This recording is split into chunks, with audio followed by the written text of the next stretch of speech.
So we're here for the Predator Debrief. So to the uninitiated, every time I release a video, one of the battle tactic videos, about a week later, once some of the comments have accrued, I kind of go back and review some of the key themes of some of the comments that have been left, and then yap about it pretty much.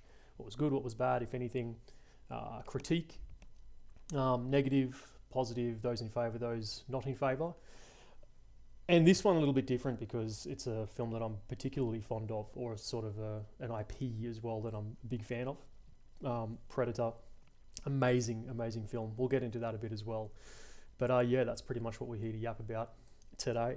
The key comments, what you guys had to say, and then also we'll just kind of talk a bit of nonsense about the film itself. Sound good? Sound sick? Yeah, let's do it. So I want to go over this again as well. This is a copy paste from the last time we did this, but this is also to kind of, I don't know if set expectations is the right way to put it, but it's sort of putting out there what I'm trying to do here, because obviously it depends on what, how you come into this video with what pretext. But when I'm making these videos, it's really about the tactical analysis, inverted commas, and sort of the battle planning. That's what's interesting to me.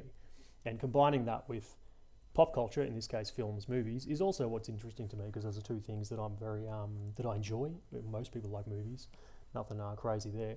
But yeah, combining, I suppose, that side of military planning and strategy with movies, that's what is fun and engaging about this, going through this whole process and making these videos and doing all the analysis. That's what I'm going for here. So I suppose keep that in mind, because as these videos keep getting made and I delve into other IPs and other brands, other franchises, there's going to be other fans who I suppose come across them from those franchises who maybe aren't privy to the intent or what it is I'm trying to go for here. But that's just something I suppose it's going to be a standard. It's going to be the norm going forward, that as I jump from franchise to franchise and there's different fan bases hopefully exposed to these videos, it'll probably just have to be something I have to keep explaining going on, but that's fine, is what it is. And using the example for this one, this was sort of something I had to clear up in the Hoth debrief as well, because the last video being the Hoth one, that was sort of where I first, I suppose, I don't know, drew this line in the sand about this is what I'm trying to do here. It's not like, I'm not doing Superman v Batman, like who would win, and then narrating Batman shoots a grappling hook, Superman uses laser eyeball, it's very effective, that sort of stuff. So in this context of this example, the thought exercise for this video was, how do we defeat the guerrillas / the Predator, as shown from the film, with modern, or in this case, 80s, but still modern per se, troops, and what would it take to do so? So again, it's not like, I'm hoping that's what people are getting, or that they're getting what they expected when they click on these videos, and that I'm not trying to do, like it says down the bottom there, like who would win in a battle between Green Berets and the Predator? Because at that point, and I think I kind of spoke to this in the video, we're pretty much just doing like a dice roll, I don't know, wargaming, not even wargaming, like Dungeons & Dragons scenario, where it's 10 Delta Force dudes versus a Predator, who would win? And then I can just sit there and make up a scenario pretty much. But the goal is that I'm planning it to win. And I'll get to that in a bit more detail, because I think one of the comments kind of speaks to that as well. But yeah, that's just kind of the theme here. Keep that in mind, because that's what I'm trying to go for here. It's always going to be the good guys, quote, winning, because we're planning for them to win. I'm not making these little little orders processes and doing all this analysis to lose, because losing sucks, particularly in combat. So yeah, that's where it's at. Makes sense? Yeah, sick. Okay. Hi.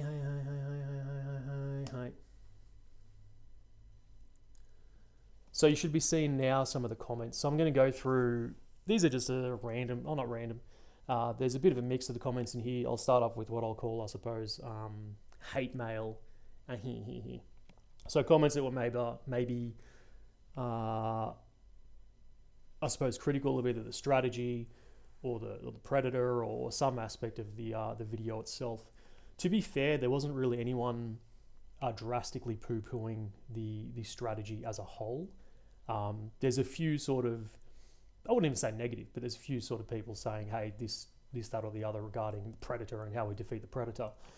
But like I was saying at the start, that's going to be a constant going forward when you're involved in these franchises that have particularly passionate fan bases. You know, if you're the world's biggest Predator fan, you don't want to see the Predator lose. That's fair enough. I get that. So there's always going to be those sorts of things.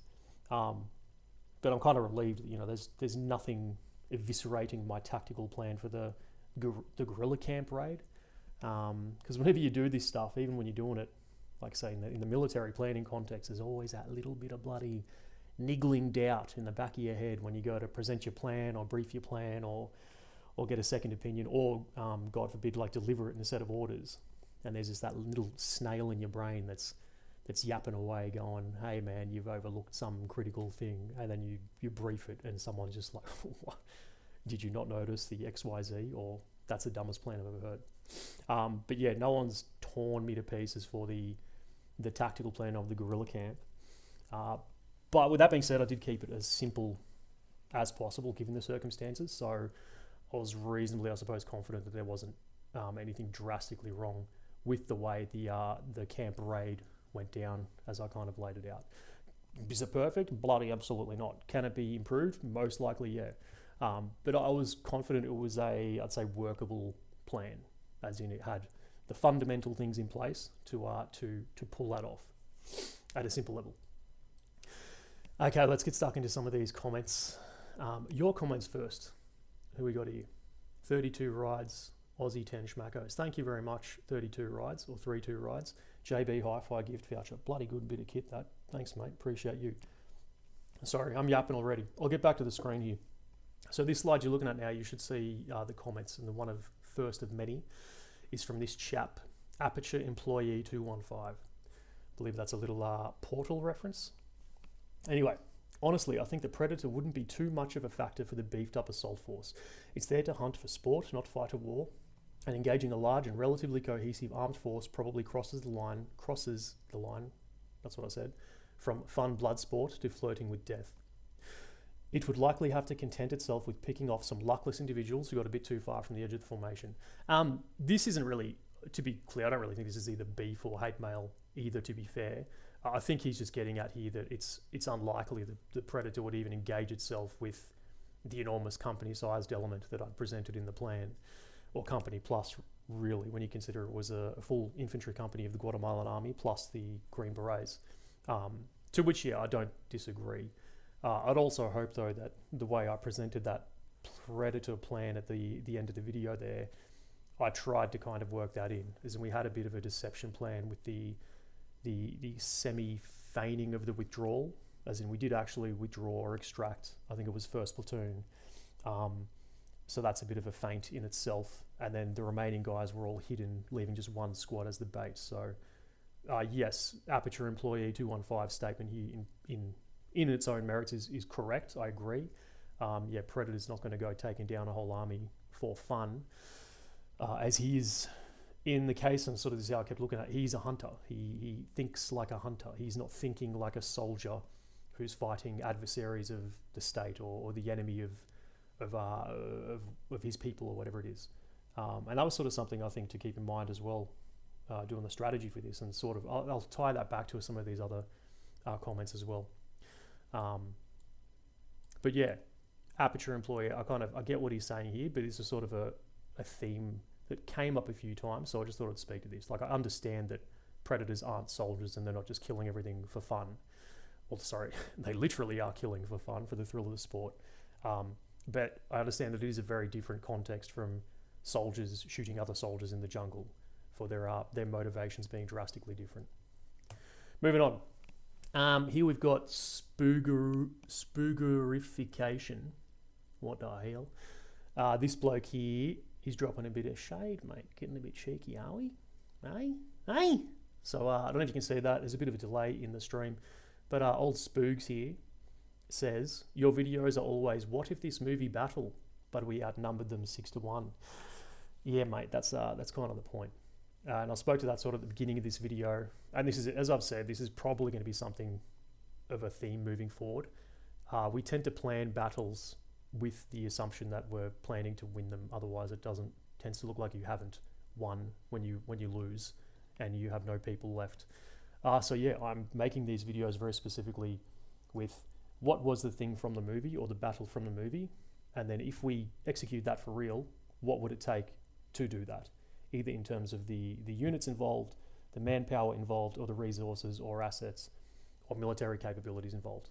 So that's what I'm doing here. So yeah, mate, outnumbering someone 6-1, although in my defense it wasn't quite 6-1 in this video. I think we had them 2-1. That helps us win, and that's kind of what I'm going for here. So expect that to be a theme moving forward there, bloody spoogs magoobs. But thanks, mate. First bit of hate mail. Let's move on. Okay, what do we got? Next up, we're still on comments here, so you should see a comment on the screen from Silverhawk Scape 2677. Mr. Silverhawk here, we had a bit of a bloody back and forth in the chat. We were going at it, you know, having a bit of a tantrum, but no, not really. We had a bit of dialogue, so I thought I'd address it here as well. So if you end up seeing this, Senor Silverhawk, no hate, mate. I get you leaving your critiques, and here's me, I suppose, addressing your comments in a bit more of a freewheeling way. So Hawkman says, as cool as this is, this actually assumes the Predator will actually try to take on a platoon. The reality is, Predators hunt for blood sport. They do have warships and likely no warfare. What I'm saying is, there is a reason the Predator in the first movie didn't attack the camp, and only Arnold's small team. They aren't at war, they are hunting, and a good hunter knows when it's not worth the risk. And then I got a bit bloody cheeky here, and I hit him with a bit of sarcasm. And I'm addressing his point at the start there, which is, this assumes the Predator will actually try and take on a platoon, which I don't think the Predator will try and take on the platoon. And as I kind of got a bit snappy here and retorted with, yeah, that's hence why having a squad as the bait in that kind of plan was part of this crux. So yes, I agree with you. I don't think a Predator would take on a platoon either. Hence why we need to use a little squad there and feint our withdrawal and make the Predator think we've all left when in reality we're hiding under the ground under blankets, sweating in the jungle of Guatemala or Mexico or wherever it is. Stop stuttering. That was kind of the point. And then Silverhawk goes on to say, you can't hide a platoon from the Predator. Oh, so we're bloody shifting the goalpost of the argument a bit here, mate, which is a bit of a trend in comments section that I notice. So we went from the Predator wouldn't even try to take on the platoon to you can't hide a platoon from the Predator. But that's all good. All good, mate. I'm here for your needs. I'm here to answer your questions, Silverhawk. Anyway, you can't hide a platoon from the Predator. For starters, it would realise the camp is far too large for those men at the bonfire, and it is clearly meant to hold more men. All those traps it avoid would tell it that they are expecting them. So, for as a refresher, the plan entailed that we do the camp raid, we eliminate all the guerrillas, we develop some traps on, I think, the eastern and south side of the camp, and those are the man-made traps and wires that the Predator can presumably see. And then on the western side of the western edge of the camp there, we had the natty traps. And they were feigning the bait squad, kind of like a undisciplined, I think was a word I used in a video. But I think what I'd say now is a more like relaxed, postured squad. So when I picture this, it's like they've done the raid. They've eliminated all the guerrillas. The Predators watched this. That's the prevailing assumption I have here, because he watched it in the film. He watches Dutch and his team blast their way through the camp. It's shown very explicitly at the end with the turn around, and he copies Billy's laugh after one of Hawkins' many crass jokes. So he's watching the whole thing, and I would assume he's doing the same thing for this as well, inclusive of potentially seeing them extract. Sorry, I'll go on to keep reading. Silverhawk goes on to say, seriously, modern thermals make it incredibly difficult to hide nowadays. If the army can hide a platoon of men from thermals effectively, that would literally change modern warfare. This isn't the Empire underestimating humanity's forces. This is a hunter looking for a trophy, not to take on an army. He goes, yeah, a bit of bloody shade there at my Lord of the Rings video, Star Wars video, but is what it is. Again, the thermal thing. So if we're being, I suppose, canon to the film, then the thermals Predator has is like 1980s human thermal technology. I understand the Predator is an intergalactic alien and their thermal is in reality probably much better. So that's one thing. The thermal he has isn't that good if we're going off what we see in the film. Secondly to that, yes, I challenge this argument, and why I fundamentally disagree is because we can hide a platoon of men from thermals.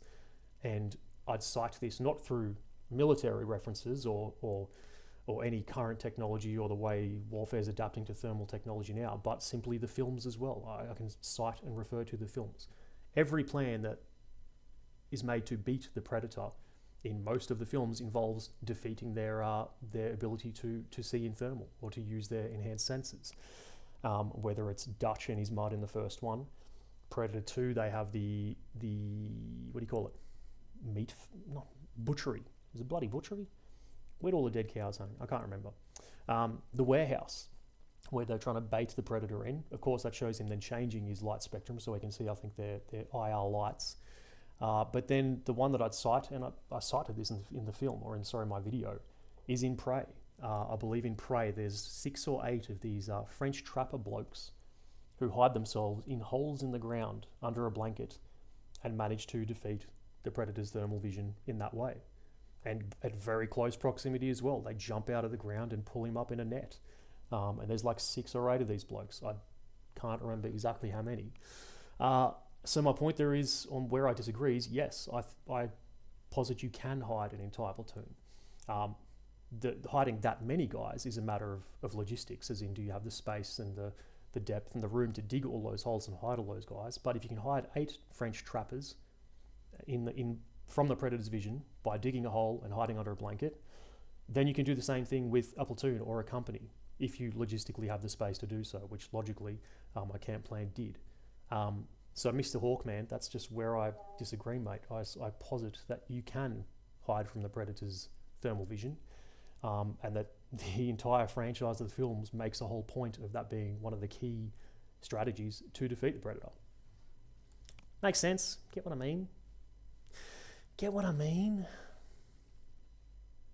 Okay. I'm gonna read some comments real quick. I've got 32 rides, JB Hi-Fi gift voucher, thank you. Bloody another JB gift voucher from Eric L. Thanks very much, mate. 5 schmackos, that's good. Aussie man, JB voucher for that new monitor. Yeah, look, I'll set it up one day. Well, won't set it up because I don't have one. I will get a second monitor one day, and I'll get a good printer as well.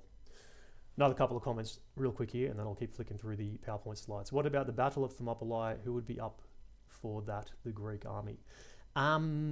Oh, that's a fun one, because I made an Instagram post about Thermopylae for Anzac Day a couple of days back, and I'm not going to ramble too much here. But there was a battle in World War II, which it's a lesser known, I suppose, set piece action, but there was Australians and New Zealanders held Thermopylae against the advancing Germans. I think it was a German Panzer and a German Mountain Division in the German, I think it was the invasion of mainland Greece. It ended up being kind of a retrograde defense, and they only held it for a limited time and then withdrew. But it's one of those weird chapters, I suppose, of Australian military history that I feel quite a few probably aren't familiar with. So if I ever did cycle back to doing 300, I think it would be fun to chuck the Aussies in there again. But that would probably ruffle feathers, because I used Australians for Helm's Deep, and you raise a point that it could be the modern Greek army. But at the end of the day, mate, I'm bloody Australian and I'm biased. So that's what I'm thinking there. Okay, 1 or 2 more comments. AA, was that a vape rip? Nah, blood, I'm not vaping. Is thermal effective in a jungle setting though? Yes, it can be. Well, in this case, they're kind of in the camp, which is a lot more open. Yes, the jungle has a lot of vegetation stuff that can hinder the use of thermals, but thermals is generally effective in a lot of environments. Possible to boost the mic. Mic too low. Why didn't someone tell me soon? I asked at the start. Okay, I'm gonna boost this mic. Give me a sec.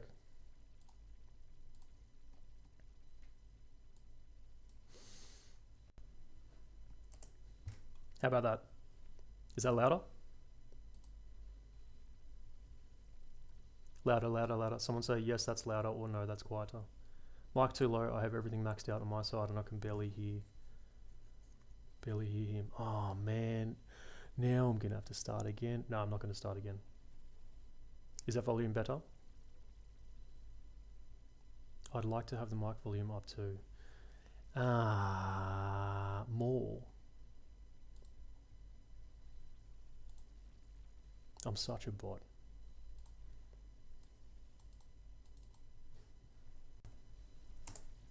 How about now? Hi, sound check, testing of the sound. I bloody asked at the start of the video and everyone said the sound was good.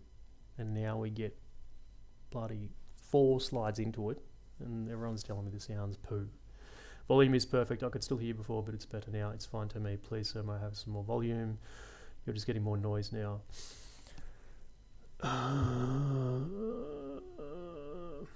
Any reason why capturing the Soviet advisor wasn't at least a secondary objective?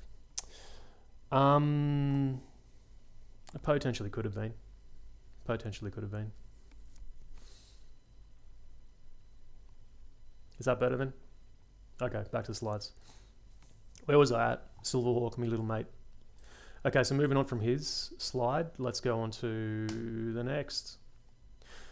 Okay, Ulysses Grant 87. Problem, the Green Berets can't stay on the X after taking out the rebels, as the entire team had to move out due to much larger rebel units moving in on their position that were expected to be there in at least 30 minutes, thus requiring the trip out into the bush to take the alternative LZ. I did kind of consider that as well. I got a bit cheeky. I don't think it was really cheating, but there is that line in the film that at least suggests or implies to me that they could have been extracted from the X. But it's, quote, too hot. So Dutch comes storming out of the compound, he throws his jacket down, and that's when he's sleeveless for the rest of the film. He's wearing like coyote brown in the jungle too. It's pretty based. Interesting, but something different. Anyway, and that's when he comes out, this place too hot for a pickup. Too hot for a pickup. That one line there tells me that they could have been extracted from the X if they could have held and secured that position a little bit better. The preceding line to that is, I think Hawkins has that dialogue where Ariel's got guerrillas advancing half an hour, maybe less. Words to that effect. It's not verbatim. I spoke to this in the video as well, but this is where I'd suggest that our enormous company-sized combat team plus ODAs can in fact hold that position long enough to extract, particularly having the main route in and out isolated and blocked with that whole platoon. So that's how, I'm not even going to say like I cheated and got around it. That's just, I think, sound strategy in that case is you want to try and prevent counterattacks when you are doing a raid or an attack or anything. So having those blocks in place and also, well, destroying as many guerrillas as we can on their escape or as they were squirting from the camp, that can also help reduce the amount of them available to launch their own counterattack later. So you're kind of, I see where you're getting at, because in the film it makes it very clear that they have to leave to find a different extraction point to get to the chopper. But we're a very different force, as in Dutch's 8 dudes, no matter how Chadley there are, Chadley and how many miniguns they have, they just simply can't hold ground. They're too small a force. They can't cover all the possible angles. But when you have a company, you can really lock down something of that size pretty effectively and prevent a viable counterattack. Next up, we've got user OB8PT97. Yep, this dude. Bro forgot about the self-destruct nuke. I don't think I did. I think I explicitly mentioned the self-destruct nuke. Yes, I get it. There's not a whole lot you can do about it. But in that last little bit, when you're dueling the Predator, if you get him stuck in a trap, or if you wound him, or if he's been slain or downed by gunfire, then part of this, or how to, applying some consideration to this, is knowing what we know. You just have to close with him and bloody kill the bastard as quick as you can. You know what I mean? Like, you can't let him lay there and chuckle and play with his little iPad on his wrist. You just got to send it. You got to end him as quick as you can to prevent the self-destruct nuke. So I kind of spoke to this in just a one-off little hand wave mention, but it doesn't need a whole lot of talking to be honest. We know that when cornered, if you've smoked them and they're down and out and they've gone out swinging, that they're going to pop off a neutrino bomb or whatever that is. So to prevent that, simply close with and kill him before he can. It's pretty simple if we know about it, which we do because we have the luxury of knowing so. This is a bit of a wall of text, so I'll blast through it pretty quick. Comment here from Tarama for Haikido. Lovely, bloody Japanese sounding bloke over here. Too many flaws with this plan, so we're off to a flying start. It's showing the predator walking up to a brightly lit campfire for a start. How is that thinking like a sneaking predator? They'd butcher your squad. I'm going to start reading pretty quick because they're all looking right at the very brightly lit fireplace with their backs exposed to the darkness behind them. Every camp and also blah, blah, blah, blah, blah. Okay. This is about as far from stealth detection as you can get. Anyone that is good at stealth will avoid brightly lit areas. Even computer games teach that. It's the last place to be because anything can be in darker areas. I've played Thief, Splinter Cell, no Spec Ops tactics, even Han Dynasty tactics with ambushes and the like. I don't know what that is. I think these are games. I lie. I know Splinter Cell. Splinter Cell is sick. But I don't know what Han Dynasty is. This is bait. Right? This has got to be bait because he has me in the first half and then he goes nuts with the video game citations. So I'm not even going to read the rest of it. If I was to address this in a serious capacity, sure, man. I kind of went over this before, the campfire bit. We're feigning that we're an undisciplined squad. So, like, yes, we have to look like we're not alert, but it's also, and as much as I said in the video, there's no way you get through this plan without someone getting wrist bladed or blasted. Like, I acknowledge that much. Out of, I suppose, just tipping my hat to the capabilities of the Predator, our elite intergalactic hunter. I don't see a way that anyone from the bait squad makes it out of this. But, you know, how is this thinking like a sneaking predator? They'd butcher your squad. Sadly, to the bait squad, that's kind of the plan here, brother. They're going to take the brunt of it, and then hopefully they can jump in that little trench and then let the two platoons where the blokes hiding underground light him up with, you know, dozens of machine guns and rifles, and not too many of them get, you know, wrist bladed into a pile of bloody gibs on the floor there in the jungle. But this one kind of, it made me chuckle because, yeah, boomer brain. But I'm convinced it's bait. It's pretty good, but if not, yeah, I don't know. The plan has too many flaws. Thank you, Terama for Haikido. Moving on. I think that's kind of the last of the, I'll call it hate mail, or the sort of comments that were a bit critical of either the strategy or the plan or how it was done with the predator in mind. So moving forward, there's a bit of a mixed bag of some of the comments, some stuff that made me laugh, a few other things relating to the movie and the lore of the film and that sort of stuff. So I'll blast through these as well. Let me check out some comments here.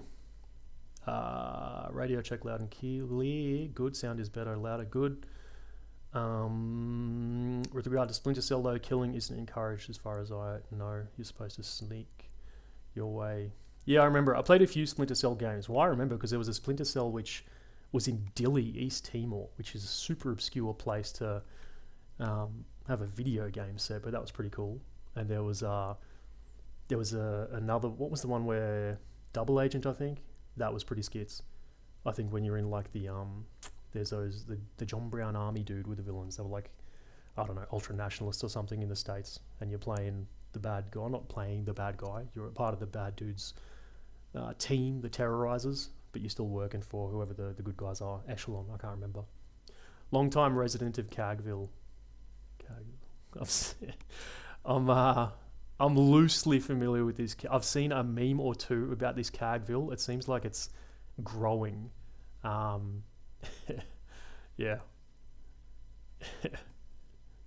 Yeah, he definitely was. That last bloke, I've forgotten his name. What's his name? Let me go back. Tarama from Cagville with his bait comment. But thanks anyway. Okay, I'm going to get back to the... oh, sorry, were there any more? I'll scroll up a little bit. Nah, okay, I'll get on with it. Okay, so next comment comes from Snow Fox Diver. I believe the whole lying to Dutch thing is kind of valid. Dutch's team is a rescue team, and having them do a different job than what their purpose would be extremely asshole-ish of CIA, and was something that there is evidence they did sometimes. With that occurred, Dylan was lucky that there were any hostages at all. Otherwise, I believe Dutch would not have done the mission. I want to speak to this in detail because it drives me nuts. And I really did deep dive this, like in terms of the research of the story of the film and everything that happens in the film. I was already a huge fan of this movie. I watched this as a kid, like many millennials. It scared the poo out of me when I was younger.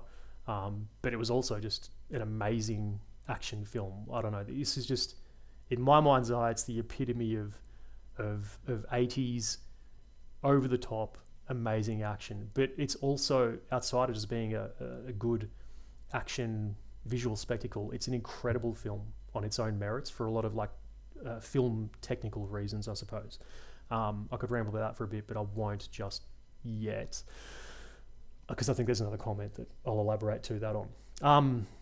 So yeah, this isn't so much that I agree or disagree with Snow Fox Diver. I think he's saying that like the CIA lying to get their end state achieved by Dutch and his team is very on point or on brand for them. And to that, yeah, I agree.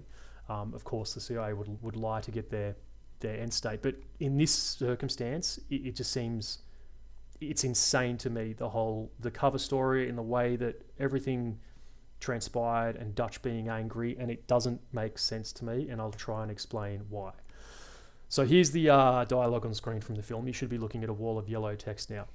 So this is the exchange. Obviously can't play the video, but this is what Dylan and Dutch are saying to each other at the end of the raid, when Dutch has quickly learned that the hostages weren't in fact Guatemalan diplomats or cabinet ministers. They were CIA agents, and that there was lots of military hardware. And he's pretty much just worked out that Dylan's lied to him insofar as they weren't cabinet ministers as the hostages. They were Dylan's CIA guys.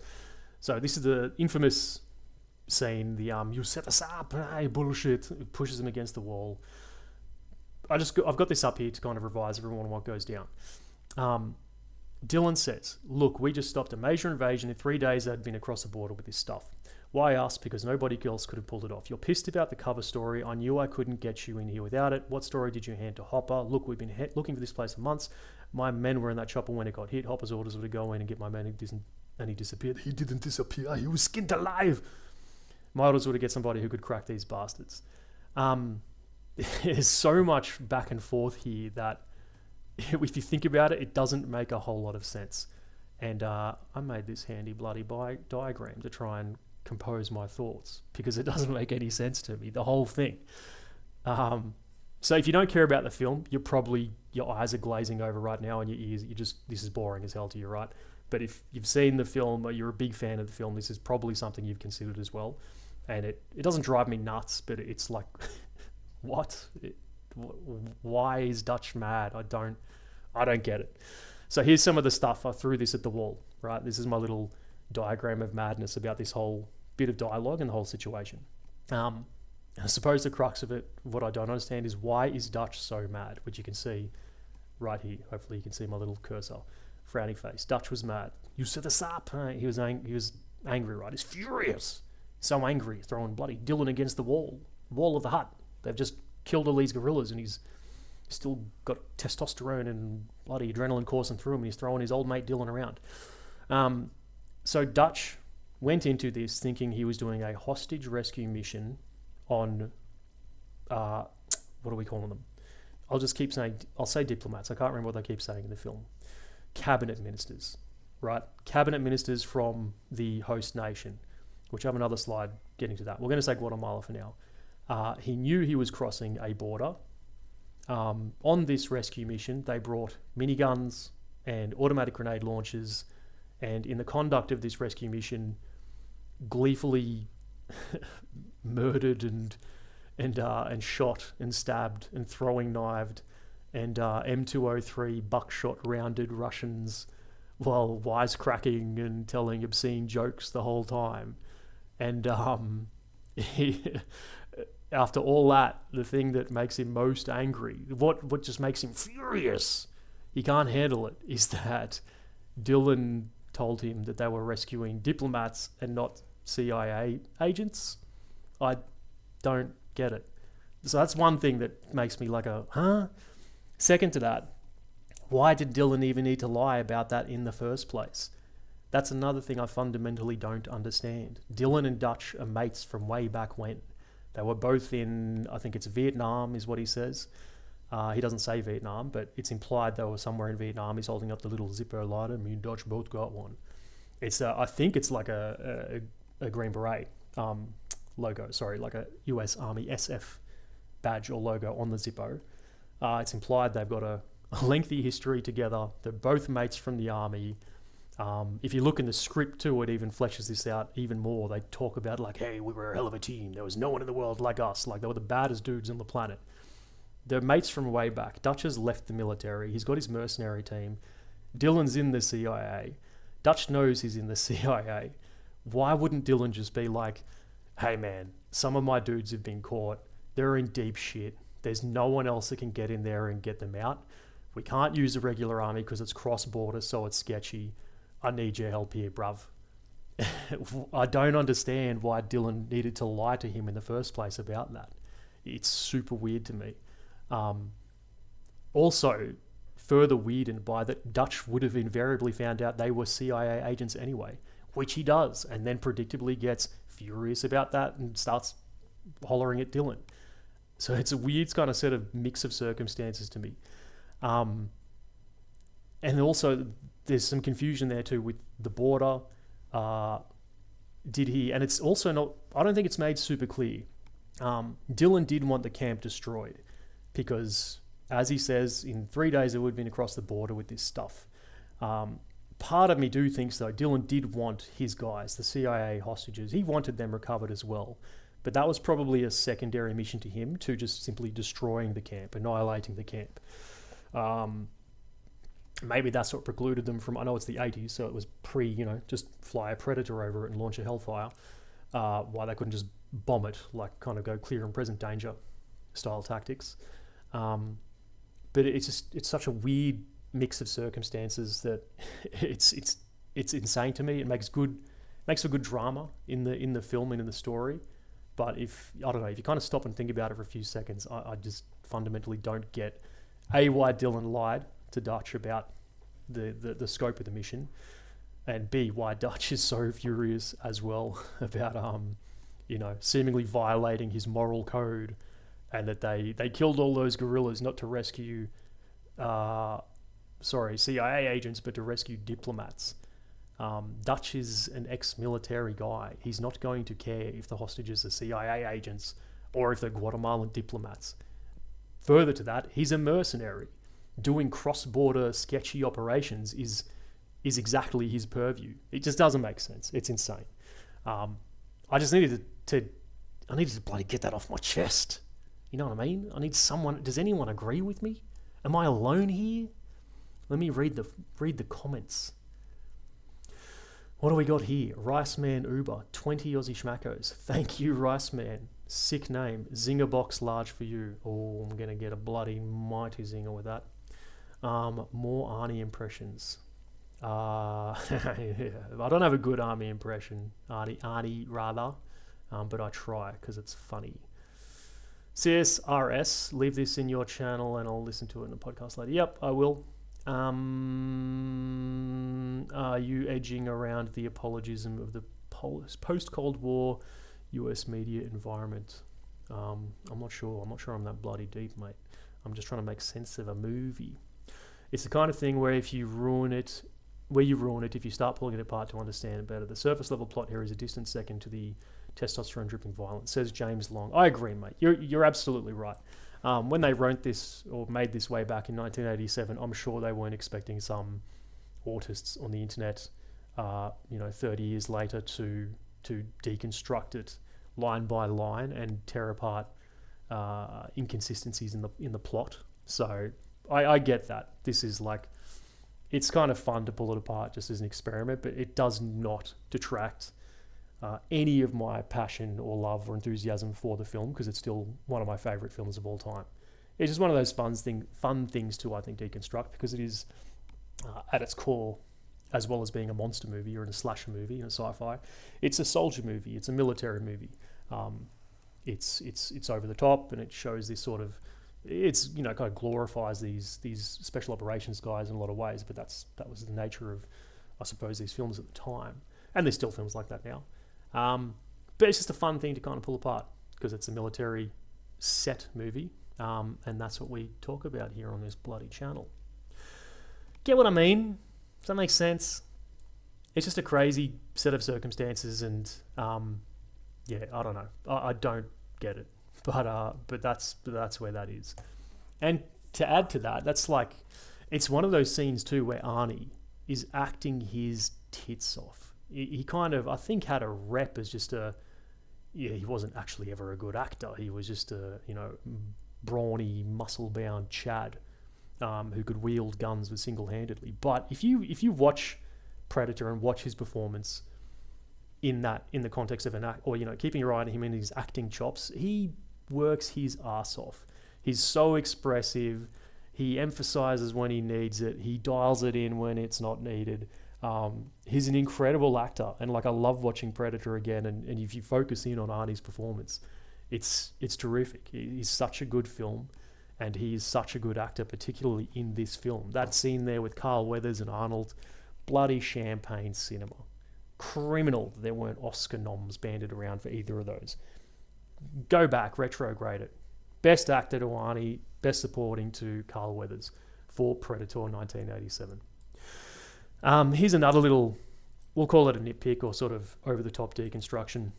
So this line appears earlier in the film when Billy, it's just after I think they found the crash site, and Billy does the, there were 12 guerrillas. You were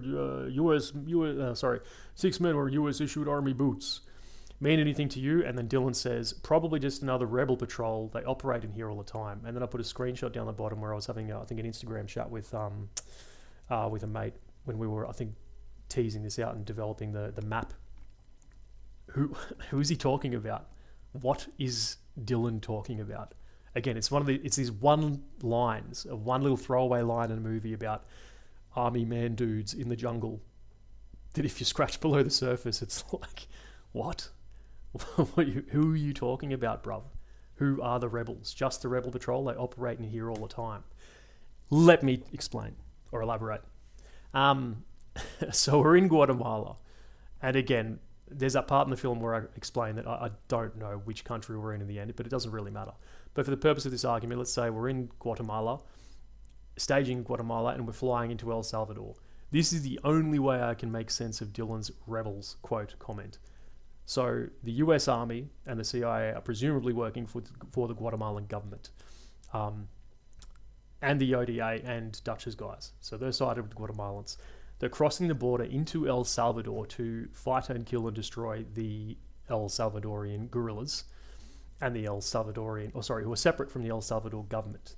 The El Salvadorian guerrillas are backed by the Soviet advisors, which would suggest that the El Salvador government is not Soviet or left-leaning, which would imply that it should be supported by the US government, but it's not.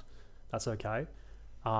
So the only way I can make sense of Dylan's comment there, they're probably just another rebel patrol, they operate in Europe all the time, is that the rebels are Guatemalans from the Guatemalan side of the border.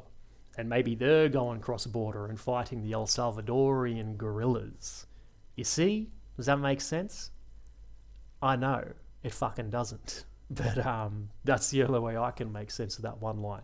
I know I'm overly deconstructing the dialogue from the film, but that's it's just fun. And a weird one if you think about it again as well. They refer to them consistently as guerrillas throughout the whole film, up until that point, and post that. And then Dylan's one synonym for guerrilla, you throw in rebels, and it just throws everything into chaos. And you can't make sense of the geopolitical intrigue surrounding the situation. But that's okay. And I can't be the only one who watched this at a young age in a world before subtitles and Blu-ray DVD, when you had to watch this either on bloody Friday night telly or on VHS, and used to think that gorillas were literal gorillas. I don't know, I was a kid, you know what I mean? So when you got Hawkins saying the gorillas skinned them, why would they skin them, referring to Jim Hopper's patrol? That shit was scarier to me than actual gorillas. Gorillas in the Latin America sense. I thought gorillas had skinned the people. I didn't get it. I was a child. I was dumb. I'm still dumb. You know what I mean? Did anyone else have that happen? Hear gorillas in the film and think like gorillas, like the great apes. Just me? Yep, sick. Moving on. I'll shut up. Thanks. There's one comment here, and then I think it's pretty much wrapping up the no, the no more hate mail comments. They've been done for a while. But Hazop Gaze says, I love that you included the detail that 3-to-1 ratio is more of a guideline and not a rule, and that there are ways to justify having lesser numbers advantage if the attacking force has enough advantages in other areas. That's pretty much just the crux of this one, because I wanted to speak a little bit more to it. The 3-to-1 rule, which I wanted to bring up in this video because it gets mentioned a lot in the comments of previous videos, as I think it's come up in the comments of both Lord of the Rings Helm's Deep video and the Battle of Hoth video. The 3-to-1 rule, which states that you need 3 times the force of the defending force in order to destroy them, to have a decisive victory. It's a very loose, just kind of, it's a guideline. Like, you won't really find it hard written into doctrine in such specific terms. But it's one of those sort of it's a loose guideline that's very, I'd say, it's pretty well known, almost to the point where it's maybe not pop culture, but it's like the layman, I feel, even knows and has heard of the 3-to-1 rule. But as I kind of got in the video, it's not that cut and dried in terms of the manpower numbers. You can mitigate it through other means, depending on the character and nature of your force, I suppose. And in particularly in the insane, I suppose, way that modern warfare is going. If you turn on the telly and see anything that's going on in Ukraine and Russia, and to a lesser degree, like Myanmar, you're also starting to embrace UAS and drones in increasingly unconventional ways. Stuff like the 3-to-1 ratio is definitely, how do I say it? Not just old school, because that kind of sounds dismissive, but there's more to it. It's not as simple as it sounds. So yes, 3-to-1 ratio is a loose guideline, but just remember, it's not like this hard and fast thing. And I say that because I still feel that in some military circles, there's still, like, soldiers who are like, oh, that 3-to-1 can't do that. It's not that easy, and it's not some golden rule that you must adhere to. So get creative with your offensive planning, I suppose, is the takeaway there. Scott Boyd at home, or is it Dathom? Scott Boyd at home says, the opening scene of Predator was key to make the bog standard slasher flick that followed. And yeah, I agree, it is correct. And this is kind of glazing the film again, which I'll shamelessly do because I love it. I think it's a terrific film. Yeah, it's why it's such a good fusion of genres, and it covers sci-fi, it covers action, it covers horror, is because it subverts your expectations. It starts off just army man, big muscle, have big gun, go bang bang, destroy evil, not army man, gorillas in jungle. That's it. That's your movie. And then before you know it, they're being ruthlessly hunted and destroyed by something beyond their comprehension that is faster, stronger, more accurate, and more well-armed and equipped than they are. And so that's that key subversion, which is also why it's difficult to make other good Predator films. I'll rephrase that. Other great Predator films, because you can only make that once. That idea only works the first time really well. And then after that, you're pretty much relegated to making a sequel that has the same formula, like Predator 2, or a soft reboot like Predators from 2014, Adrian Brody, whatever year that one came out. Pretty much, I think most would agree that's a soft reboot, right? Like, it has a similar formula to the original 1987 Predator film. But yeah, it's a fun bit here. And again, old Scotty here in the bloody comment, I don't think he's throwing shade at me, nor is this like an agree-disagree thing. It's a fair point that it's what makes the movie so damn good is that whole way they present it. You think you're just watching army dudes, and the next thing you know, they're being hunted by the Predator, and it's terrific. Let's check some comments real quick. Dicks out for Harambe. Thanks, Ian. Thanks, mate. Appreciate that. Haven't heard of that bloke in a while. Bloody, what happened to Harambe? Okay, skipping on. I've got the bloody member comments here, so thank you to all the members who are comments. Love you all. Love all your comments in the live streams as well. Even you, Ian K. Anderson, saying dicks out for Harambe. Thanks, mate. I value you and your comments. So here's some of the Predator comments, just fast blasting through these. We got Drop Donkers. Loving these. It would be cool to see your reaction to The Last of Us Episode 2 Siege. I've seen that going around on Reels and stuff at the moment. I haven't watched that show, but yeah, from what it looks like, that has potential. OG Loco, yo, how am I first here? Because you got the membership, brah, and you got the early access. Joel Dalton, CSRC, I love you, Vads. Your vids, not Vads, are you a Duntroon grad? I am not. For the uninitiated, Duntroon is Australia's officer training school, college. It's the equivalent to like West Point in the States or Sandhurst in the UK. No, I was in the military, but I was not an officer stream army guy man. I was a enlisted ranks army guy man. N. Kalainen says, you keep getting better at these, mate. Supremo ad 2, by the way. Thank you. Trying to make everyone a little bit better. BV331910 opened YouTube, saw this, said, oh, fuck yeah, thank you. Ryan Dawes, you got time to duck. What a great way to start my Sunday. That scene there, too, little bit of trivia. I think that you hit, man, you're bleeding. I ain't got time to bleed. You got time to duck? Oh, okay.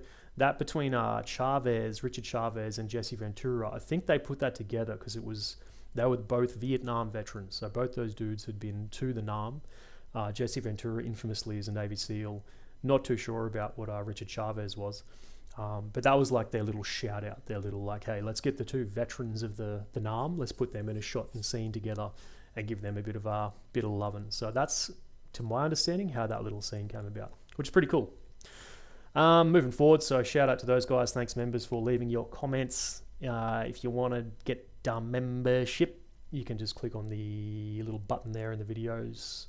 What do you call it? The little caption box.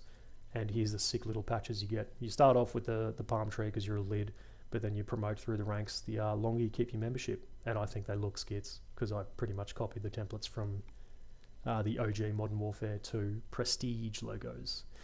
Not directly, they're slightly bloody different, but you can see the inspiration. That's what I'm getting at. This bloke here, Lost But Free Soul. I never realized how horribly laid out that base was. Yeah, he's right. And this is sort of where I want to... This is behind the scenes. Let's call it that. This is behind the scenes making of stuff, which if you're watching the live stream and if you've clicked on this and you're watching it in the live video post, then I assume you're interested in it. So I'll go into that in a little bit of detail. So that was the initial sketch, which I had a bloke give me a hand with. So this was done by Art by Alts. You can find him on Instagram. We was in the army together, man. Mang. I don't know why I just had a Scarface quote reference. Is that Scarface? Yeah. It's like, you know how to use a machine gun? He's like, yeah, we was in the army, man.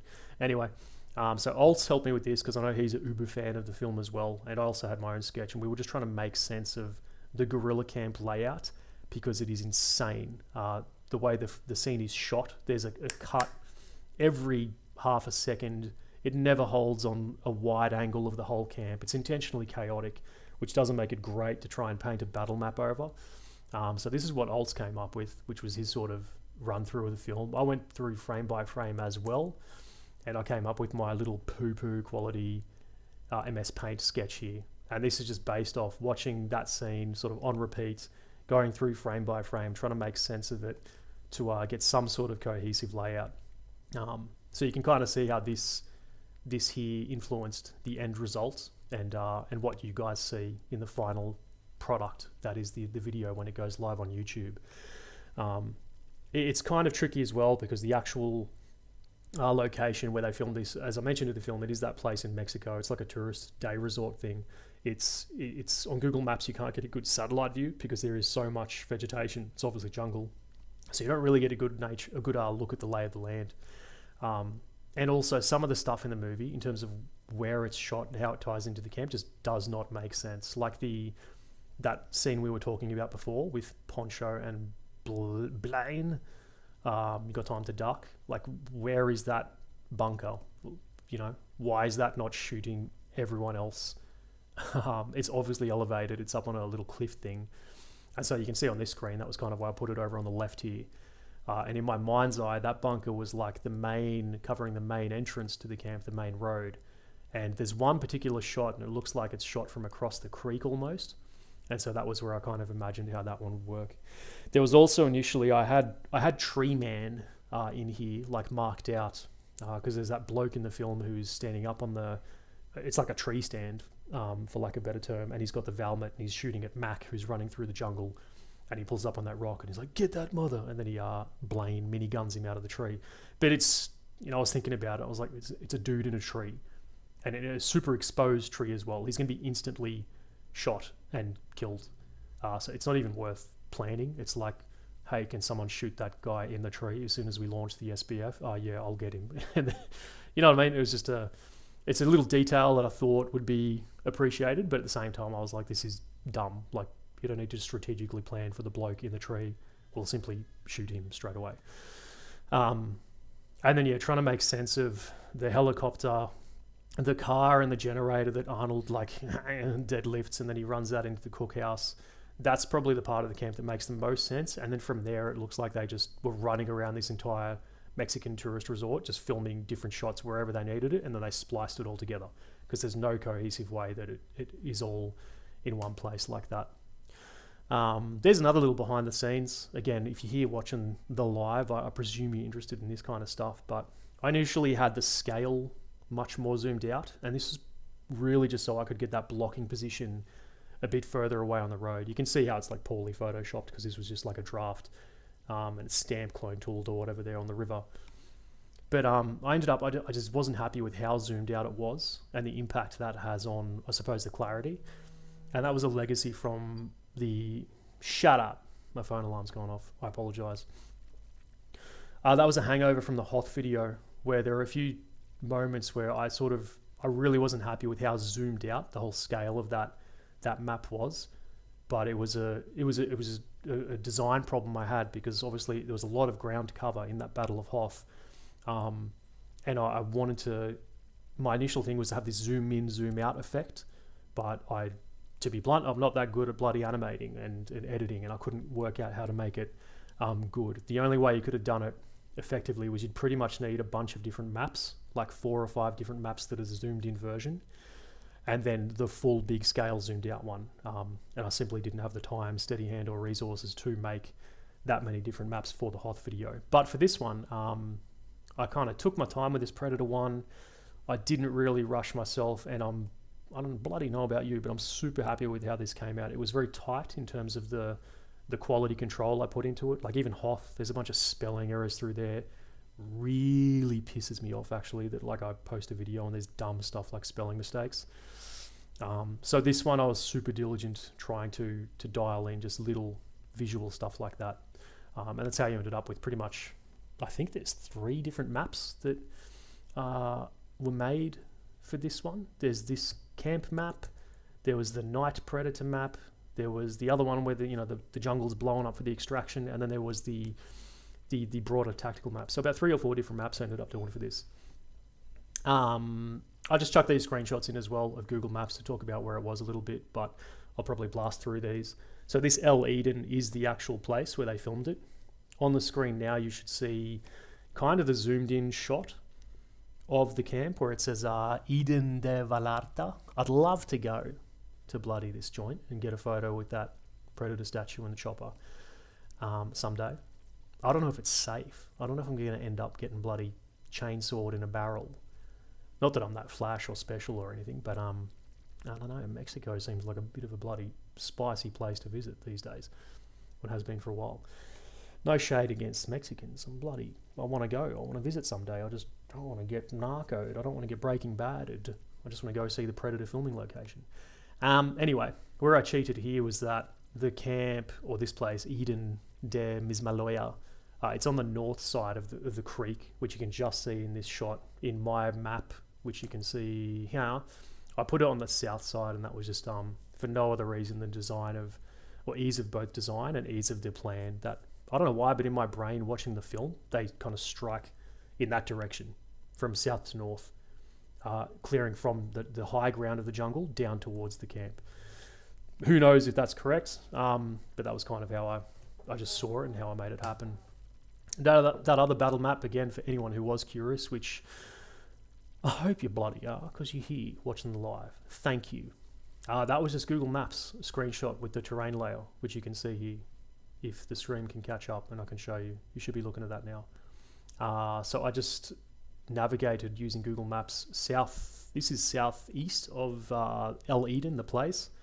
And you can kind of see I found this little valley that ran perfectly east-west, and then added in a bit of extra creek line there and just hand drew in the road and the little bridge. There wasn't too much to this one, as you could tell. But this one, I think, is going to be a mandatory thing for other future offensive videos going forward. So the defensive videos are in a lot of ways much easier to make because you just need the one map of the ground of which you're defending. Whereas when you're doing an offensive operation like this, especially, you know, had an air mobile operation, you really need kind of a bigger picture map to show it all and how it's going to come together. It occurred to me at one point to just cheat and just, you know, like teleport or just not discuss any of that, and just have them pretty much started at the camp. But then as I started getting into it, it was like, it's going to need all of the planning properly done, because there are all these second order effects of not doing that properly anyway. It's all made for a super long video. I think, I bloody hope, the attention to detail that you guys like and enjoy that and appreciate that, like seeing all the little effort that goes into, you know, chalk loadouts and how many dudes go on one chopper and all this sort of stuff, which is what you'd realistically be looking at doing for a jungle raid of this type. I'm gonna shut up and read some comments. A couple of days late, but thank you and all vets and currently serving for your service. Thanks, mate. Yeah, bloody Anzac Day, ripper. The best Predator sequel is Prey for sure. Oh man, it's definitely great. It's definitely great. I haven't watched Prey, but it seems pretty cool. Says Unlethal Condiment. Cool name, sick name even. It's worth a watch. I definitely would recommend Prey. Who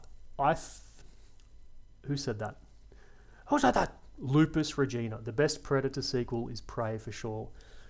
I'm having a hard time finding a case to argue with you, to be honest. I think I'd have to tie Prey and Predator 2. And not just because it's the second one, but Predator 2 on its own merits is also a decent film. I'd probably tie Prey and Predator 2. Obviously Predator is the best. It's always going to be the only S tier in the entire franchise. If you make like a tier list of every Predator movie, inclusive of AVP movies, there can only be one S, and that's always 1987 Predator with Arnie. Nothing else is and ever will be on par, because kind of what I was saying before, you can only make that movie once. Everything else is just going to be a reboot of the idea. I stubbed my toe. Did anyone hear that? Okay, I'll just go through a few more comments here. There's a new Predator animation called Predator of Predators coming out soon, where they show Predators in different times, like feudal Japan and World War II. Predators of Predators. I think that's Killer of Killers. Slight correction is what that's called. That was from comment from Sean Millisits. Yeah, I think that's called Killers of Killers. I was actually watching that preview just today before getting into this live. That looks pretty cool. I'm not super sold on the animation style. It looks like one of the teams out of what's that Netflix thing? Love, Death and Robots. It looks very similar to one of those episodes. I can't remember which one, because obviously every Love, Death and Robots episode is like a different animation team or studio or whatever. But it looks kind of like one of them. I'd love to know which one. But yeah, I think that's a sound idea. You just put the Predator in different timelines, different settings against different warriors or soldier types, and you're going to have unlimited content out of that. And that's what they're going to do. They're going to milk the franchise dry until there's nothing that can be done. One comment, and then I'll get back to it. Battle of Pelennor Fields anytime soon, or maybe the Battle of Winterfell for something more recent. Love your videos, partner. Battle of Pelennor Fields. Well, I'll probably do Pelennor Fields and Siege of Gondor in one.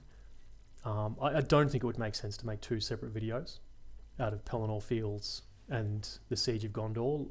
I don't know. Again, I haven't read the books, which I make clear in the Helm's Deep video. but is the way it's, as far as it's presented in the film, it pretty much looks like the same battle, just with two different phases, right? Like there's a defensive siege and then there's the counter-attack from the cavalry. So I'll probably combine them in one. Anytime soon. Look, I honestly don't have a schedule for that. I don't want to get back to Lord of the Rings so quick, noting that the first video I ever did was Lord of the Rings, and that was only 2 videos ago. And as I was saying in the last one too, I want to try and alternate between offensive, defensive, offensive, defensive every video, or at least every couple of videos. So yes, it's on the list, as is Battle of Winterfell. When I'll do them, I have no idea. I don't, to be blunt, I just don't want to do another Lord of the Rings one so quick. I've just done one, and there's a whole world of other like IPs and franchises and other battles that I can hit, which I'm keen to sort of drift away and not get locked into any one franchise either. That's something else I'm kind of cognizant of. But thank you for the 5 schmackos. US 5 schmackos as well, so it's bloody power play, power currency, old Texas red. Predatron AU. With a name like that, I'm expecting bloody shade, but it's not. The first half of Predators was effing great. The second half falls apart. Yeah, it's not a bad flick. Like, it's 2010, thank you, not 2014. I've got a soft spot for it. I don't mind it in terms of, if you just accept it for what it is, which is it's a remake, soft reboot, whatever, of Predator 1980, The Predator, not The Predator. Fuck my bum. Predator 1987. It's a decent enough film, but yeah, it just doesn't, it's not going to compete with the original, trying to do the exact same thing. All right, I'll get back to this real quick. I've got a few more slides, I think, but I'm wrapping up here, boys. I'm bloody wrapping up. I'm nearly done. This was some more trivia. So this fella says, let me try and read his name. Can you hear when I'm leaning forward, trying to squint and read the screen because I'm old and blind? Ezequiel Trindade. I'm guessing it's a Portuguese, Brazilian name. 3453. These are 1980s Região der Informação de Voo, flying information region maps, where the Belém FIR, capital of the Brazilian state of Pará, meets with the Recife FIR, capital of the Brazilian state of Pernambuco. The states you have pointed out are correct, in fact, as these FIRs are different from the actual political borders.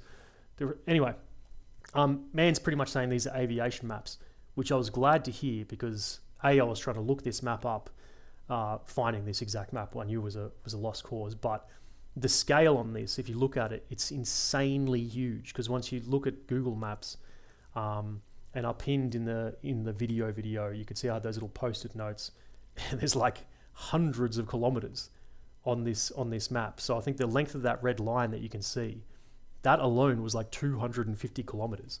So the big fat dot they've drawn on this, which is like the helicopter here somewhere, that's like, you know, multiple kilometers wide. So once I started looking at this, I was like, why? This map is huge. Why are we briefing off this? I guess it makes sense if you're talking about cross-border operations and you're on, you know, a nation's edge between two countries. But still, if you're trying to brief someone for, there is a crashed helicopter here, go and get it, you definitely want a map with a bit more details. You can start to ground appreciation at sort of the tactical level. So that was a fun fact here, because I was looking at this one like, why the hell does this not make sense? For starters, it's Brazil, but this bloke came through with the fun trivia here, which I thought was interesting. Maybe no one else cares. That it's like a Brazilian aviation map, which in some ways does make sense, but also helps explain why it's so confusing to try and read from a ground combatant level or perspective. This is funny. Kahlzun, Kahlzun. I'm reading these aloud for the people who watch this later as a video, because they're not going to have the chat, so they're not going to see what I'm saying. So this bloke in the comments has said, Kahlzun. I don't need to read it aloud. You can see this. I'm dumb. I had a lot of trouble with the woman's accent the first time I saw the film and heard the demon who makes straw fish of men, which was heavily confusing. This is funny to me because, again, as a young bloody millennial watching this for the first time, without Blu-ray and subtitles, I heard something similar as well, because if she has a very obviously thick accent, and her line is el caseo de los hombres de some, I can't remember, I don't speak Spanish. Whatever her fucking line is in Spanish, But then she goes on to say, the demon who makes trophies of men, but her accent and delivery is so oddball that it sounds like the demon who makes straw fish of men. Which if you go back and listen to that, or finish this bloody stream first actually, then flick over to YouTube and type in Anna Predator Demon, and that bit'll come up, and have a listen to it. Yeah, it sounds bang on like the demon who makes straw fish of men, which, yeah, would have confused a few bloody a few bloody punters back in 1987. I'd hated to have been chosen as the bait squad. How would they have been chosen? And another movie you could try is The Great Wall, but it would be a hard one to cover considering the endless hordes, armoured queen, and the less than well-equipped allies. Comment here from Bildo-Matic. I'd hated to have been chosen as the bait squad. Whichever squad pissed off the company commander least, or most, I guess, would have been chosen. No, I don't know. Yeah, that's one of those ones where there's probably no great way to make that choice. You might even, if you're feeling nice, and I'm not sure if that was the modus operandi of the Guatemalan military at the time. Hell, maybe they call for volunteers. Maybe they do the old motorbike course trick, which is a classic army way to get some unsuspecting victims for an undesirable task. But yeah, not great. And as I said, I'm pretty sure that some of them at the very least would have been chopped to pieces. And they were. The other point here, though, is The Great Wall, which is on the list, because I do think it's a dumb, schlocky movie, but I think it's got a cool set-piece battle that I can do in this format, this template of what we're doing with these videos. And Armoured Queen, I'm not worried about, because, again, like circling back to the Lord of the Rings video, there's armour and then there's armour. And if you're made of meat and bones, like the Armoured Queen in The Great Wall, then you're getting done by 338. I don't care. That's end of. So yeah, I want to do 8 Great Wall, also because it can be presented very neatly on a map, which is good. Because there's quite a few suggestions that I get, or people throwing ideas out, which is fun, I appreciate it. But then the challenge becomes one of design, which is how do I put it on a 2D video for you to see? And that's why some movies are a really big challenge in terms of trying to do in this way.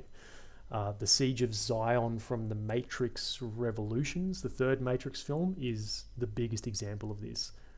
That's the one where the squids, the robot aliens, whatever they are, computers versus humanity, AI takes over. They're burrowing through the ceiling, and it's a dome, it's a cave, a giant underground dome cave thing, which is their dock for their hovercrafts. How do you present that on a 2D plane? And how do you then strategize that, showing fields of fire and arcs and all this sort of stuff? Very difficult design challenge. One day I'll crack it, but as of time now, I cannot. And this speaks to that as well. Amazing, thank you. But now you have to do the other side of the coin. How would you plan out a mission for the Colonial Marines did in Aliens, or just a generic clearing of the Xenomorph hive? I kind of got ahead of myself because this is what I wanted to speak to at this point. I would love to do the film Aliens, because that's another terrific action sci-fi film of the era, and another favourite of mine personally, but it's just incredibly difficult to show on a 2D plane because it's them going into a subterranean power station structure, down multiple sets of stairs. How do you even begin to present that on a map? So it's a design challenge that I don't quite know how to crack just yet. This bloke here, this was funny because I started reading this thinking it was shade from the commenter being Yowie0889. Also in this 80s jungle scenario, exactly what concise verbal order should be given when it's time to move to the field expedient helipad and embark upon rotary wings transport? We got a bit of military jargon word soup there, but what's he saying? What's he saying? Yeah, it's a good one. Get to the chopper. I get it. Get to the chopper. I'll hit some comments here real quick. What we got? It looks a lot sicker than the F88. What does? Despite being black, not green and tan, what would you say is good about of the EF88? It's got a 20-inch barrel. It's mechanically somewhat accurate. The trigger is not great, I acknowledge. Oh, you're gonna get me rambling about the F88, aren't you? I'm not biting, mate. I'm not falling for the bait. It's a fine, the F88 and AUG in itself, it's a fine service rifle platform. It really is. It's battle proven. Are they better out there? Is the AR better? I don't know. They have their pros and cons. I like both. Man, I don't know. I think the whole bullpup versus not bullpup argument is it comes from almost places of emotion a lot of the times, and I've been guilty of that, or was guilty of that in the past too. But I think if you're talking EF88 or bullpups, you have to just be honest and acknowledge the pros of them. With that being said, there's also a lot of cons too. But yeah, just try and avoid, like, I suppose, the emotion of both sides of that debate, which I don't really. I'm trying to be as neutral as I can and say I don't have a dog in the fight. I'm not in the army anymore and I don't use it. But yeah, I think just being open about both sides, like bullpup versus non-bullpup platforms, is the sort of, I don't know, objective way to approach that conversation. Void Raven 678 says, it would have been who had pissed off the CSM most for the bait squad. Yeah, for sure. CSMs are vindictive bloody types. Hyro says, g'day mate, I love your videos and listing as a combat engineer in a week. Appreciate how helpful your videos have been. Thank you, mate. I'm not sure if they're going to be much help for you and your combat engineer endeavours, but I appreciate the kind words and I wish you all the best. Remember to bring your golf clubs to Kapuka. They let you play in your downtime. I think you get bloody golf Fridays every 2 weeks or something like that. So yeah, bring your best kit there. How are we looking on the slides here, boys? I think we're nearly wrapped up. Someone mentioned Killer of Killers before, which is the animated series of Predator coming out. I think that's coming on Disney Plus and Hulu. But then today I also watched this preview for Predator Badlands. Oh my lord, the Predator fans are losing their minds over this one. And I'm a Predator fan too, but I'm not a fan in that I froth the whole IP and the whole franchise and I go sick for it. I like the first movie. I appreciate the first film from a cinematic sense, but I don't bloody, the whole franchise doesn't make me go crazier than clown's cocks. Like I like the movie, right? With that being said, Predator was probably the only franchise, or one of the few, that I read a few comic books, like bought and read, and I kind of got into comic books briefly, just for Predator franchise. So, I don't know. I'd still say I'm a casual fan, but that speaks something to it. It was Predator versus Judge Dredd. Remember that? That was pretty sick, comic. And then when Predators came out in 2010, thanks for whoever reminded me of the date, or the year rather, there was a series of comics attached to that movie which explained, I think, what would you call it? Royce, the main character played by Adrian Brody, his backstory. So what was going on with him before he was abducted and ended up on the game planet. And I think it was kind of before and after, so that was pretty cool. And it also had a whole comic explaining they find, I think, a Green Beret guy, a dead US Army guy in the film. He's been like killed in his place after he set up a trap in a defensive position. And there's a whole comic kind of explaining his backstory and lore. So those are pretty cool. Anyway, this Predator Badlands is, I think, the next movie coming out. And it's by the bloke who directed Prey, which should be a good omen. But I'm not feeling good about it, boys. I'm not feeling good about it at all. I'm just really not. And not even because of what's really getting them bloody riled up, what's getting them going crazy is this bloke here in the picture. This is like a juvenile Predator dude. And they're going nuts over how either he looks dumb or he doesn't look dumb, or every Predator looks different, just like humans, like it's no big deal. How this dude looks is neither here nor there. What concerned me more about this preview is it just looks like they're going for King Kong versus Godzilla, but Predator versus Big Monk, throat give rock, like Godzilla. Which I guess is the logical way that a big studio would take this franchise, because you say, hey, we've got this Predator thing that has a whole fan base. What can we do with that? Oh, he's killed soldiers in the jungle. He's killed cops in the city. We've done soldiers in the jungle again. And we've gone back in time and done the Cherokee Indians versus Predator. Let's do Predator versus giant creatures. Oh, and plus they can be done with CGI, so it's cheaper than just, having to actually send a bunch of humans out into the jungle and film stuff practically. So I'm scared, boys. I'm scared, buckaroos. Predator Badlands didn't really bloody get me foaming at the mouth. But yeah, that's what's coming next for the Predator franchise, I suppose. So yeah, let's strap in for that one. Temu Predator. Yeah.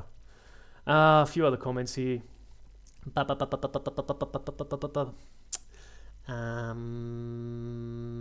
would you lay siege to Shanghai in Battlefield 4? Oh man, don't talk about Battlefield 4. It's going to make me sad. I miss it. I just want BF4 back after the catastrophe fuck that was 2042 or whatever came out the other year. I felt deceived and heartbroken and cheated on. What other comments have we got? So essentially, can we make money off it? Yeah, that's pretty much it. Everyone see India and Pakistan are flaring up? I don't know what made me think of that, but that's where that's at. That's what's going on there. What else we got? Yeah, the endless recycling of the first two Predator movies gets old. There's so much more material in the Yautja. I don't even know how to pronounce that. I know that's what the Predator species is called. I just don't know how to say it. Yautja Empire to base a story on the holy worst. Just ignore. Yeah, not good. I think I've got a few more slides here. When I grow up, I will join the army and destroy India and save Pakistan. Teaching points. I wanted to speak here that in every video, I'm trying to... Fernando, mate, I'm on live. Settle down, fella. Sorry, it's me, Cat. He's locked out and he's going skits at the door. I had this teaching point slide here because I wanted to just try and speak to that. I'm trying to add in a little different takeaway to every video. Helm's Deep, as you can see here on screen, we touched on static defense. Hoth, we hit mobile defense. Predator, we went over the concept of a raid. And every one going forward, I want to try and teach a different thing because my concern is that when I keep the same template, as in it's going to be enemy analysis, friendly analysis, terrain analysis, battle plan, and then, my animated simulation. I fear that's going to get old for people. Like, how many times do people really want to listen to me explaining center of gravity and how important center of gravity is over and over and over again if I'm doing it every video, which I have to because that's what we're doing in both friendly and enemy analysis, right? So it's like some of that stuff is unavoidable. I'm going to have to repeat it, but I want to try and in every video emphasize one different sort of teaching takeaway point. So the idea is that you're watching these and you're hopefully getting entertained, but also like, oh wow, I did not know that. That's something to think about during a static defense. So in the static defense, more specifically for Helm's Deep, I really nutted down into EA development and all the principles that go into that.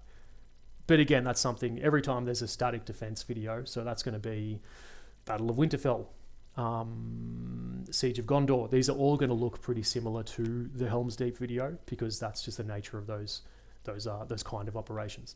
But I still think that's extremely fun. That's what's fun about it to me is putting my little machine gun dudes on the walls, putting my little snipers in the towers, putting the riflemen here, putting the heavy machine guns there, the medium machine guns there, and then drawing all the little trace lines, and this is where they're going to interlock. That's fun for me. Like when I'm crafting these stories, that's what I find entertaining. And I hope that translates, and that's what, you're bloody watching it and find fun as well, the strategy and the tactics. So even though that might get repetitive, I think it's still engaging seeing that in a different setting. So going from bloody Helm's Deep to Winterfell, it's going to be pretty much the same formula. I'm going to have static defensive positions. I'm going to have my dudes there. And then I'm going to show to you, the viewers, where I'm going to have the 50 cal machine guns facing, where I'm going to have the Mag 58s facing, where I'm going to have the minimized facing, etc., etc., etc. But that's still, I don't know, that's fun part of crafting that plan. Comments. Team Predator, I read that. SWAT Boy says, Cat, yep, bloody Fernando. Could you go over the evolution of US mechanized infantry doctrine? I could not. I'm not in the US. I was never in the US military, and I was not mechanized infantry either, so it's not really my bloody wheelhouse. If there's a video where it's contextual and relevant to do so, I can speak to it. Honestly, it's really interesting. Yeah, thanks. I think so too. Just nerd out in the real mill planning where it feels right. I will do. Night Cheese says, late to the stream. Cool video though, 10 out of 10. Thank you. You're a bloody king and a god. Pretty much wrapped up here, boys. I've got the last slide here. Don't go too nuts over the Harry Potter picture. That's just left over from the last time I recycled this. Have a go at this dude's posture. Who's this bloke holding the sword? He's got some hectic scoliosis. Jesus, poor bloke. Yeah, so it's not explicitly going to be Harry Potter. I know that's what's on the screen here. It's just a bit of a tease. But yeah, I'm going to keep this going. I'm going to ride the wave. I'm still having fun with it. I hope that there never comes a point where it feels like work, because it is interesting to me. It still lets me tap into, you know, this side of the military that I find very interesting, even having left the military. And the other thing that I find very interesting, which is bloody movies, because movies are sick, and I like combining those two interests of mine into one thing that lets me also make some cool creative stuff and do some movie editing. Potter. That's a comment there. Few other questions here, chaps, and then I'm going to wrap it up. Get out of here before Fernando shits in front of the door.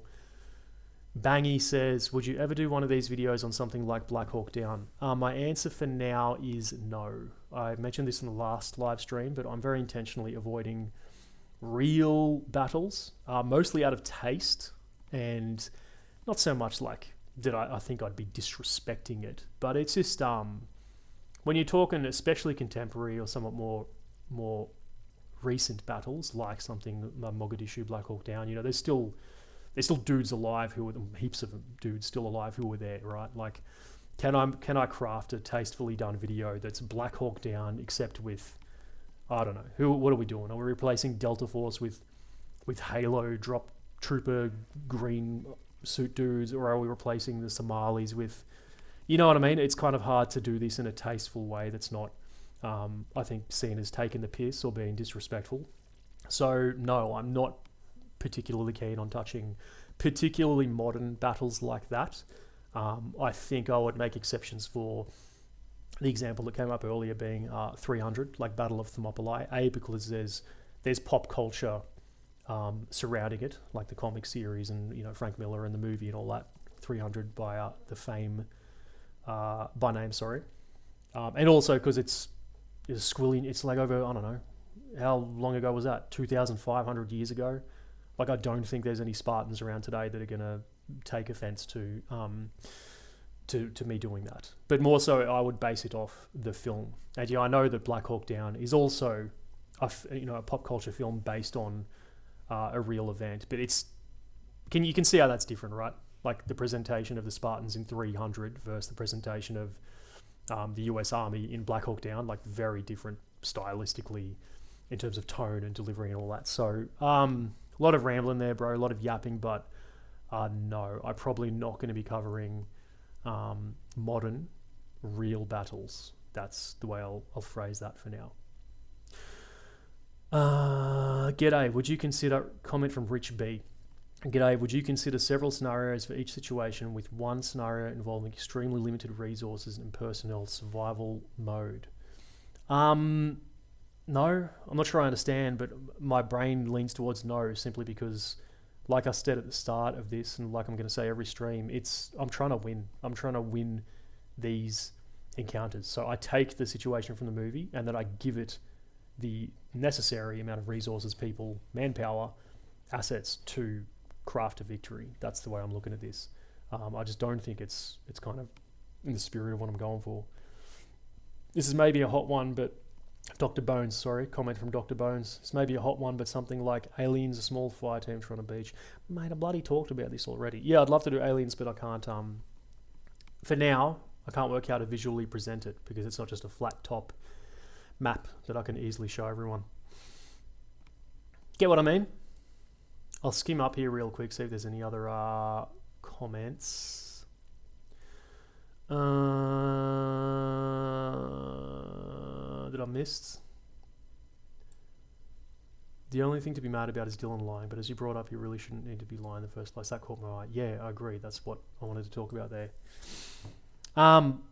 Lads, I think I'm done. We'll wrap it up there. Unless there's any final lastminute.com questions that come through here. And if anyone's got anything burning, send it now because I'm about to log off.